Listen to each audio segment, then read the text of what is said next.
Hello everyone, welcome back to let's grow. आज के हमारे सेकंड क्लास है टी ट्रिपल एस पे सोशल साइंस पीवाईक्यू सीरीज की। हमने लास्ट क्लास में फर्स्ट टू 25 क्वेश्चन सॉल्व करे थे, जो एग्जाम आपका 10 अक्टूबर 21 को कंडक्ट हुआ था। आज हम इसी पेपर के नेक्स्ट क्वेश्चंस को सॉल्व करेंगे, जो कि होंगे 26 टू 50 क्वेश्चंस, यानी कि हम सेम पैटर्न फॉलो करेंगे। हम हर क्लास में 25 क्वेश्चंस को सॉल्व करेंगे। इस क्लास में होगी आपकी वन शॉट रिवीजन, यानी कि हम फुल सिलेबस को इसमें रिवाइज करेंगे। एग्जाम ओरिएंटेड तैयारी होगी आपकी, क्योंकि जो pattern D triple S P follow करता है उसी पैटर्न को हम एनालाइज करके इन क्वेश्चंस को सॉल्व करेंगे, वो भी एक्सप्लेनेशन के साथ में। ये क्लास इंपॉर्टेंट होगी टीजीटी, पीजीटी और D triple S P aspirants के लिए। चलिए स्टार्ट करते हैं आज की class.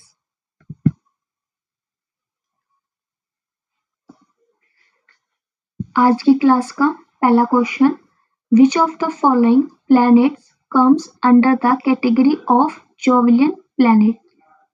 Option A Venus, B Earth, C Saturn या डी मरकरी। क्वेश्चन नंबर 26 का राइट आंसर होगा ऑप्शन नंबर सी सैटर्न। अब हम देख लेते हैं कि जोविलियन प्लैनेट में और कौन से प्लैनेट आते हैं। इसके अंडर जुपिटर, सैटर्न, यूरेनस और नेपच्यून, ये प्लैनेट हमें देखने को मिलते हैं। और बात करें इसके साथ में टेरेस्ट्रियल प्लैनेट्स की, इसके अंडर प्लैनेट आएंगे मरकरी, वीनस, मार्स और अर्थ। इन पर भी क्वेश्चंस आपसे पूछे जा सकते हैं, आपको इन फैक्ट्स को भी नोट करते हुए चलना है। Next question, question number 27, which of the following process is involved in the hydrological cycle? First, evapotranspiration, second, condensation या थर्ड, sublimation। क्वेश्चन नंबर 27 का राइट आंसर होगा ऑप्शन नंबर डी, यानी कि first and second statement. Students, जो आपके questions हैं इनको मैं साथ के साथ हिंदी में भी आपको बताते हुए चलूंगी, और जो हर क्वेश्चन की एक्सप्लेनेशन होगी वो मैं आपको हिंदी में करवाऊंगी। इससे क्या होगा, क्लास बाइलिंगुअल होगी, ना तो हिंदी वाले बच्चों के लिए प्रॉब्लम आएगी और ना ही इंग्लिश मीडियम वाले बच्चों के लिए प्रॉब्लम आएगी। क्वेश्चंस आपके इंग्लिश मीडियम में होंगे, और जिनकी एक्सप्लेनेशन होगी या फिर कोई वर्ड जैसे डिफिकल्ट हुआ तो मैं उसको इंग्लिश हिंदी में भी ट्रांसलेट करते हुए चलूंगी। ये क्लास दोनों स्टूडेंट्स के लिए इम्पोर्टेंट होगी। Next question number 28, Prayagraj city is situated at the confluence of which of the following rivers? First option Indus and Brahmaputra, second Son and Kosi या थर्ड महानदी एंड नर्मदा या option D Ganga and Yamuna. Question number 28 का answer तो सभी को पता होगा, इसका right answer है option number D Ganga and Yamuna. अब बात करें प्रयागराज की, तो प्रयागराज भारत के सबसे प्राचीन शहरों में से एक है, जो 3 नदियों गंगा, जमुना और सरस्वती के संगम पर अवस्थित है। प्रयागराज में प्रत्येक 6 वर्षों में कुंभ और प्रत्येक 12 वर्षों में महाकुंभ यहाँ पर तीर्थ यात्रियों का सबसे बड़ा आयोजन है। जो ये फैक्ट्स हैं ये भी आपको प्रयागराज के लिए लर्न करके रखने हैं। Next question number 29. On which day the sun's rays fall vertically over the Tropic of Cancer? 22 दिसंबर, 23 जनवरी, 21 जनवरी या फिर 22 सितंबर। क्वेश्चन नंबर 29 का राइट आंसर होगा ऑप्शन नंबर सी 21 जून। सूर्य की किरणों 21 जून को कर्क रेखा पर लंबवत होती है, वहीं 21 मार्च और 23 सितंबर को विषुवत रेखा पर लंबवत होती है। इसके अतिरिक्त सूर्य की किरणें 22 दिसंबर को मकर रेखा पर लंबवत होती हैं। अब की बार एग्जामिनर ने आपसे ये वाला क्वेश्चन पुट आउट किया है, नेक्स्ट टाइम क्या पता इन डेट्स में से भी आपसे क्वेश्चन पुट आउट कर ले। इनको भी आपको नोट करते हुए चलना है। Next question number 30. Robert Owen was the first to use the word socialist in dash in his cooperative magazine. उसने कब यूज किया था सोशलिस्ट वर्ड को first time? Option A 1825, B 1826 या सी 1824 या फिर डी 1827. सो क्वेश्चन नंबर 30 का राइट आंसर होगा option number D 1827. Next question number 31. The UN Charter was signed on 26 June 1945 by representative of dash countries. कितनी countries ने UN charter को sign किया था 26 जून 1945 में? अब की बार कितनी कंट्री पूछ ली, नेक्स्ट टाइम क्या पता आपसे कंट्री देकर आपसे डेट पूछ ले. सो हर एक एग्जाम के हर एक पर्सपेक्टिव से हमें क्वेश्चंस को देखते हुए चलना है. क्वेश्चन नंबर 31 का राइट आंसर होगा option number A 5. Question number 32. In the context of the Communist Manifesto, which of the following statement is correct? First statement, it was written by Karl Marx and Charles Fourier and published in 1848.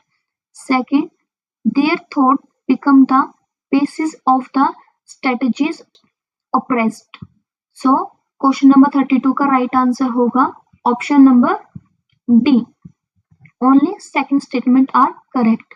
अब इसके explanation की बात करें तो साम्यवादी घोषणा पत्र Karl Marx और फ्रेडरिक एंगल्स द्वारा लिखा गया है और वर्ष 1848 में इसे प्रकाशित किया गया.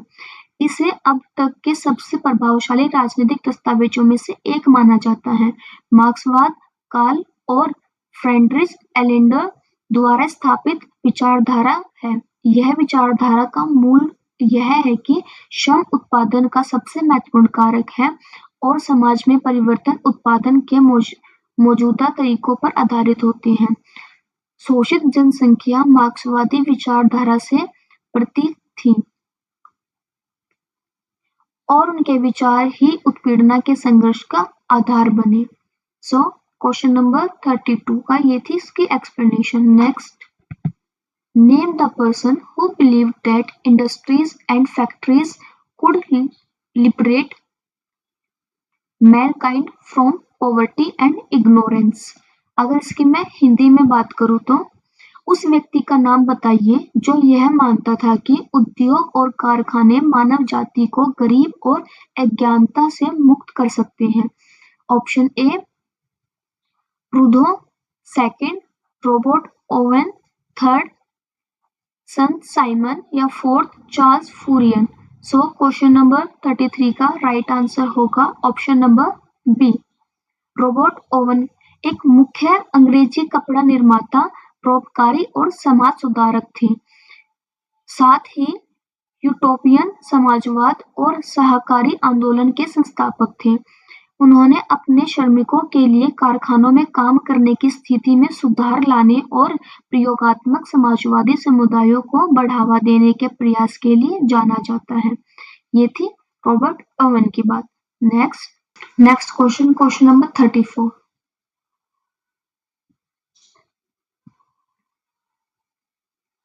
The Nif layer of the earth is composed of option A iron and tin, B sodium and iron या C nickel and iron या फिर D silicon and iron.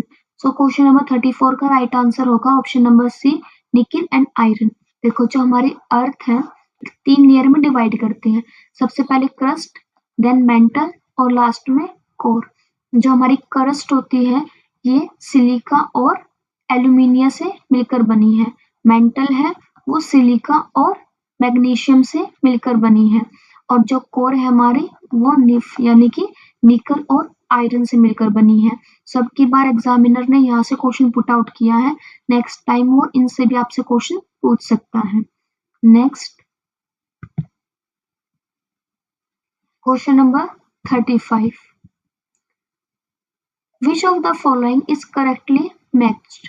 First, Soviet German non aggression pact 1939 में हुआ था या फिर second treaty of लर्नसेन जो कि 1923 में हुई थी। सो क्वेश्चन नंबर 35 का राइट आंसर होगा option number A. Both first and second statement are correct. यानी कि जो हमारे Soviet German non aggression pact था वो 1939 में हुआ था और ट्रीटी ऑफ लॉन्सेन 1923 में हुई थी।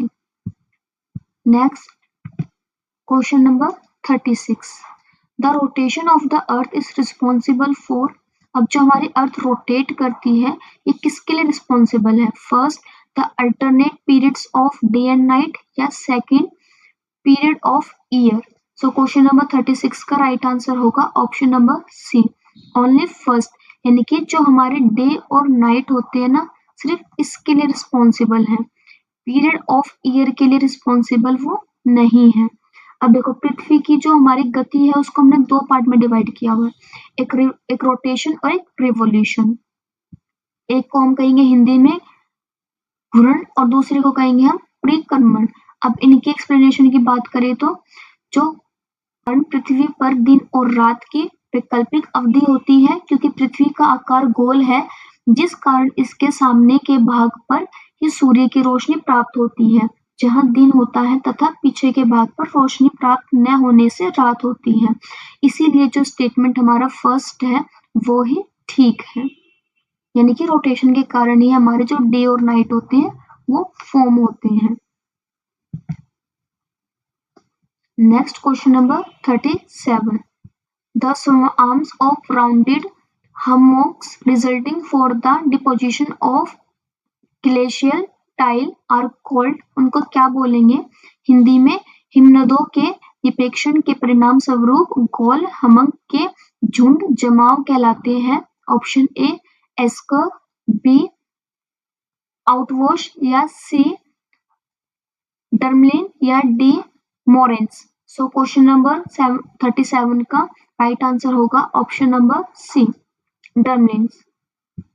Next question, question number 38। Dew point temperature is expressed in, यानी कि जो ड्यू पॉइंट टेम्परेचर होता है उसको हम कैसे एक्सप्रेस करते हैं? सेल्सियस में या फ़ारेनहाइट में? सो क्वेश्चन नंबर 38 का राइट आंसर होगा ऑप्शन नंबर डी, दोनों में ही, सेल्सियस में भी और फ़ारेनहाइट में भी। Next question number 39। Who was the first geologist to devise an instrument used to detect an earthquake? So question number 39 का राइट आंसर होगा ऑप्शन नंबर फर्स्ट, चोंग हेंग, जो कि चीनी दार्शनिक थे। इन्होंने सबसे पहले 132 ईस्वी में भूकंप का पता लगाने के लिए सिस्मोग्राफ का आविष्कार किया। Next question, question number 40। In dash USA invented in World War First in support of allies, यानी कि डैश में संयुक्त राष्ट्र अमेरिका ने मित्र राष्ट्रों के समर्थन में प्रथम विश्व युद्ध में हस्तक्षेप किया था। सो क्वेश्चन नंबर 40 का राइट आंसर होगा ऑप्शन नंबर डी, अप्रैल 1917 में। ये क्वेश्चन आपसे पूछा जाता है। अब की बार एग्जामिनर ने पूछा आपसे वर्ल्ड वॉर फर्स्ट में कब एंट्री की थी यूएसए ने, बट वो आपसे नेक्स्ट टाइम भी पूछ सकता है कि वर्ल्ड वॉर सेकंड में कब एंट्री की थी यूएसए ने। सो इसका आंसर आप मुझे कमेंट में बताओगे। सो इस क्वेश्चन की एक्सप्लेनेशन की बात करें तो 6 अप्रैल 1917 को संयुक्त राष्ट्र अमेरिका ने जर्मनी के खिलाफ युद्ध की घोषणा की। जर्मन नौकाओं द्वारा 5 अमेरिकी जहाजों को डुबो दिया, जिससे अमेरिका का धैर्य समाप्त हो गया और अमेरिका 6 अप्रैल 1917 को प्रथम विश्व युद्ध में शामिल हो गया। Next question number 41। All the given statements regarding मेज कल्टीवेशन आर करेक्ट एक्सेप्ट। हमें इनको भी ध्यान में रखना है कि हमसे क्या पूछा गया है, इसको छोड़कर बाकी के हमें जो करेक्ट है उनको नहीं बताना, जो रॉन्ग है वो बताना है। First, it is very sensitive to access water, या second, it required field having higher salinity, या C, a fertile well drain loamy soil is best for it, या D, it is essentially a warm and humid season crop. So question number 41 का right answer होगा option number B, it required fields having higher salinity. Next question number 42. Gangotri Glacier is situated in which state or UT of India? Uttarakhand, Sikkim, Himachal Pradesh या फिर Jammu and Kashmir? इस question का answer भी सभी को आता होगा। सो क्वेश्चन नंबर 42 का राइट आंसर होगा उत्तराखंड, ऑप्शन नंबर ए। गंगोत्री ग्लेशियर उत्तराखंड के उत्तरकाशी जिले में स्थित है एवं भारत की राष्ट्रीय नदी गंगा के प्रमुख स्रोतों के रूप में भागीरथी का उद्भव होता है। गंगोत्री की लंबाई 26 किलोमीटर है एवं अवस्थित कुमाऊं हिमालय में है। Next question number 43. Which of the following combinations of factor determine the location of an industry? Hindi में बात करें तो निम्नलिखित में से कौन सा कारकों का संयोजन किसी उद्योग की अवस्थिति के लिए सही है?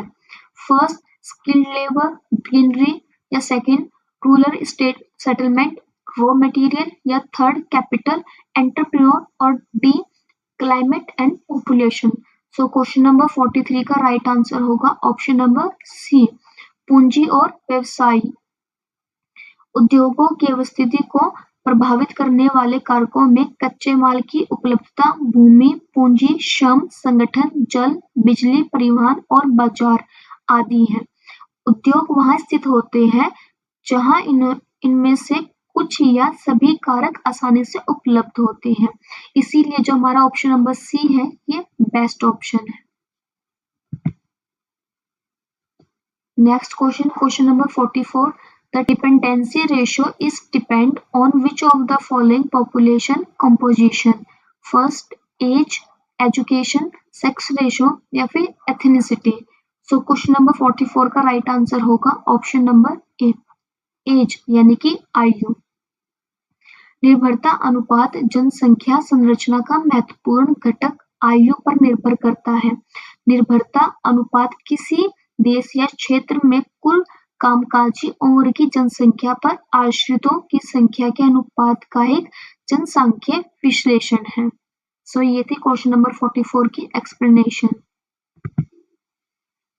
Next question number 45.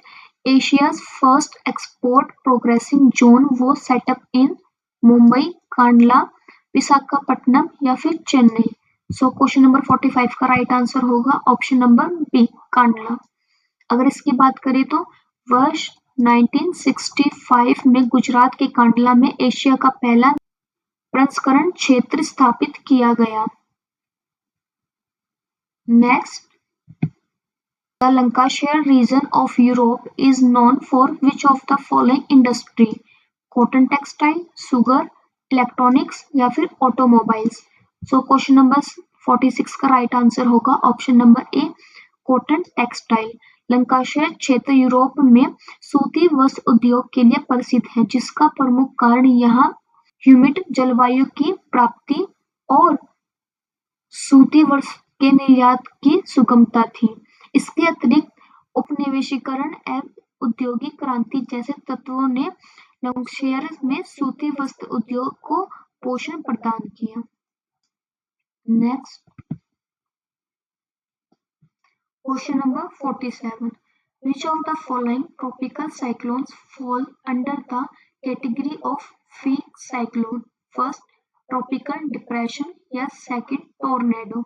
सो क्वेश्चन नंबर 47 का राइट आंसर होगा option number D, only one. उष्णकटिबंधीय कमजोर चक्रवात की श्रेणी में उष्णकटिबंध जाता है।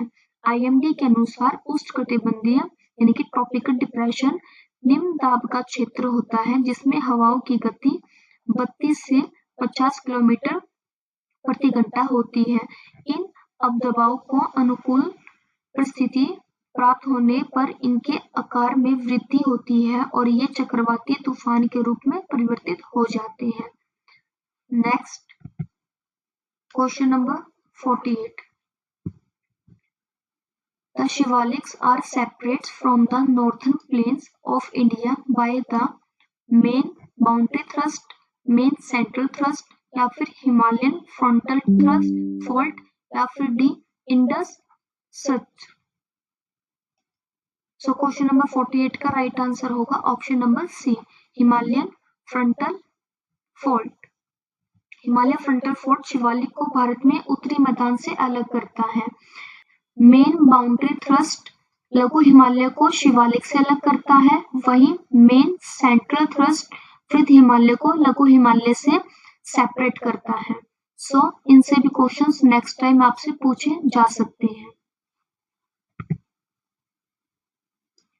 Next question number 49. The optimum population theory is based on which of the following concept? Overpopulation या फिर underpopulation? So question number 49 का right answer होगा option number A. Both first and second statement. जब किसी क्षेत्र की जनसंख्या वृद्धि दर उस क्षेत्र में प्राप्त संसाधनों से अधिक हो जाती है तो जनसंख्या अधिक्य की दशा कहलाती है, यानी कि ओवर पॉपुलेशन। इसके अतिरिक्त जनसंख्या संसाधनों पर दबाव उत्पन्न करती है। साथ ही जब किसी क्षेत्र की जनसंख्या उस क्षेत्र में प्राप्त संसाधनों की तुलना में अति अल्प हो जाती है, उसे वहां के संसाधनों का दोहन नहीं हो पाता। इस दशा में न्यून जनसंख्या कहलाते हैं, यानी कि अंडर पॉपुलेशन जनसंख्या कहलाती है। सो इसका राइट आंसर होगा both first and second statement. Next आज की इस वीडियो का last question, question number 50. Sugarcane is not grown in which of the following states of India? Karnataka, Uttar Pradesh, Gujarat और Himachal Pradesh. So question number 50 का राइट आंसर होगा option number D, Himachal Pradesh. इसका reason क्या है? भारत में गन्ने के 3 प्रमुख उत्पादक क्षेत्र हैं। पंजाब से बिहार तक का पहला, दूसरा महाराष्ट्र गुजरात से तमिलनाडु तक का काली मृदा का क्षेत्र और थर्ड तटीय आंध्र प्रदेश और कृष्ण नदी घाटी का क्षेत्र। अंततः स्पष्ट है कि हिमाचल प्रदेश में गन्ना नहीं उगाया जाता। सो अगर आपको ये मेरी वीडियो अच्छी लगी हो तो मेरी वीडियो को लाइक कर दे, कमेंट कर दे और मेरे चैनल को सब्सक्राइब कर दे। Thank you for watching.